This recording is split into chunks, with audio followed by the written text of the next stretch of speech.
Magandang araw!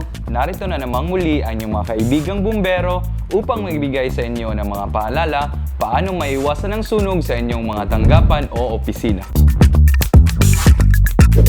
Madalas na sanhi ng sunog sa mga opisina o maging sa mga pagawaan o pabrika ay ang hindi maayos na housekeeping practice. At ang madalas na sanhi ng pagkamatay ng mga empleyado dito ay ang hindi pagsunod sa fire safety requirements ng building. Narito ang ilang paalala. Una, maging istrikto sa kalinisan at kaayusan ng inyong opisina o pagawaan. Dapat ay maayos na nakaligpit ang mga supplies at kagamitan kung saan ito nararapat.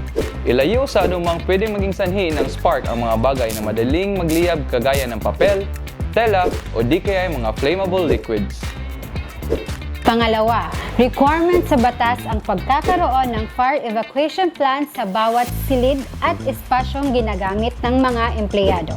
Sundin natin ito at siguraduhin kabisado ito ng lahat ng empleyado. Sa oras ng emergency, ang kaalaman kung paano lumabas ng gusali ay siyang makakapagligtas ng buhay. Hindi nakakahiya ang pakikilahok sa mga pagsasanay kagaya ng fire and earthquake drills. Responsibilidad ng bawat isa ang maging maalam sa kaligtasan laban sa sunog.